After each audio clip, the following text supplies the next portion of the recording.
Bismillahirrahmanirrahim. Assalamualaikum warahmatullahi wabarakatuh. Perkenalkan, nama saya Julinda, NIM 2112954, Prodi Pendidikan Guru Sekolah Dasar Universitas Negeri Padang. Baiklah, di sini saya akan menjelaskan tentang sistem peredaran darah. Adapun tujuan video ini saya buat yaitu untuk memenuhi salah satu tugas konsep-konsep dasar biologi SD. Peredaran darah. Organ peredaran darah adalah alat atau organ yang berfungsi untuk mengedarkan nutrisi-nutrisi ke seluruh tubuh manusia. Salah satu alat peredaran tubuh manusia adalah darah. Darah terletak di seluruh tubuh dari ujung kepala hingga ujung kaki. Sistem peredaran darah pada manusia berfungsi untuk mengedarkan zat makanan ke seluruh tubuh. Alat peredaran darah. Alat peredaran darah terbagi menjadi tiga, yaitu yang pertama jantung. Jantung merupakan salah satu organ vital dalam tubuh manusia yang berfungsi untuk memompa darah ke seluruh tubuh. Jantung terletak di bagian tengah rongga dada, tepatnya di bagian belakang sisi kiri tulang dada. Ukuran jantung orang dewasa kira-kira sedikit lebih besar dari satu kepalan tangan. Di dalam jantung terdapat 4 ruangan yang terbagi menjadi 2 bilik atau ventrikel dan 2 serambi atau atrium. Serambi dan bilik kiri jantung berisi darah bersih yang kaya oksigen, sedangkan bilik dan serambi kanan berisi darah kotor. 4 ruangan di dalam jantung juga dilengkapi 4 katup yang berfungsi untuk menjaga aliran darah mengalir ke arah yang tepat. Yang kedua yaitu pembuluh darah. Pembuluh darah adalah bagian dari sistem peredaran darah yang berfungsi untuk mengedarkan darah dari jantung ke berbagai organ dan jaringan tubuh maupun sebaliknya. Ada 2 jenis pembuluh darah di dalam tubuh, yaitu arteri. Arteri yaitu pembuluh darah ini bertugas membawa darah yang kaya akan oksigen dari jantung menuju seluruh jaringan dan organ tubuh, kecuali pembuluh arteri pulmonalis. Yang kedua yaitu vena. Vena merupakan pembuluh darah yang berfungsi untuk membawa darah dari seluruh jaringan dan organ tubuh untuk kembali ke jantung, baik dari seluruh tubuh atau dari paru-paru. Selanjutnya yang terakhir yaitu darah. Darah adalah komponen terpenting dari sistem peredaran darah manusia. Darah berperan sebagai pembawa nutrisi, oksigen, hormon, dan antibodi ke seluruh tubuh. Tak hanya itu, darah juga mengangkut zat beracun dan sisa metabolisme seperti karbon dari tubuh.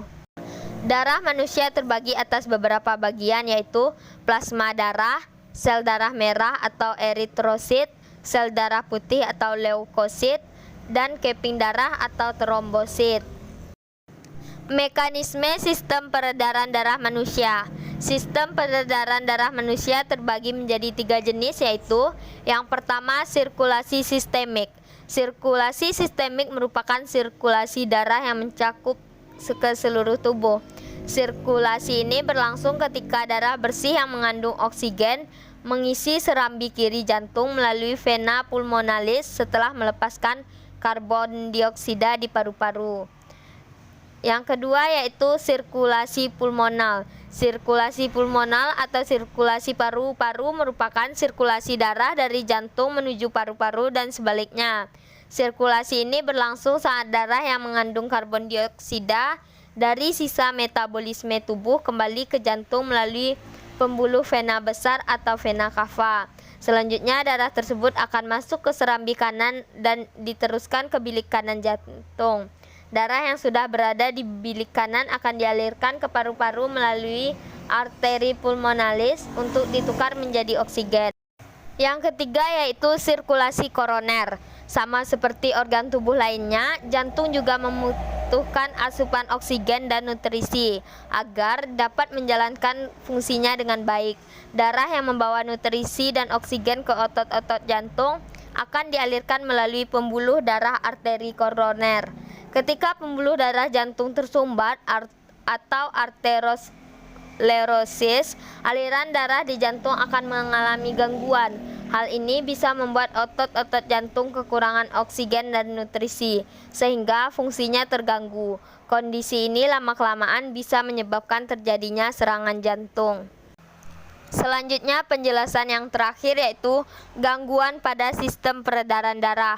Aliran darah yang terganggu dapat menyebabkan kerusakan pada organ tubuh sehingga menimbulkan beberapa penyakit yang serius. Gangguan sistem peredaran darah dapat disebabkan oleh kelainan bawaan atau gangguan genetik maupun penyakit tertentu seperti diabetes. Berikut ini adalah beberapa macam-macam gangguan atau penyakit yang dapat terjadi pada sistem peredaran darah. Yang pertama yaitu hipertensi atau tekanan darah tinggi. Yang kedua, sumbatan pembuluh darah arteri atau arteriosklerosis. Yang ketiga, penyakit jantung koroner. Yang keempat, gagal jantung. Yang kelima, aneurisma aorta. Yang keenam, gangguan irama jantung atau aritmia. Yang ketujuh, henti jantung. Yang kedelapan, shock. Yang kesembilan, kelainan otot jantung atau lemah jantung atau disebut kardiomiopati. Yang ke-10 penyakit arteri perifer. Yang ke-11 emboli dan trombosis vena dalam penyakit. Yang terakhir penyakit jantung bawaan. Gangguan pada sistem peredaran darah merupakan kondisi berbahaya yang tidak bisa dianggap remeh. Jika tidak segera diobati, kondisi tersebut bisa menimbulkan komplikasi serius, misalnya kerusakan organ dan bahkan kematian. Oleh karena itu, penting bagi siapa saja untuk selalu menjaga kesehatan sistem peredaran darah dengan cara menerapkan pola hidup sehat seperti berolahraga secara rutin, mengonsumsi makanan bergizi, membatasi asupan garam dan lemak, tidak merokok, serta menjaga berat badan tetap ideal.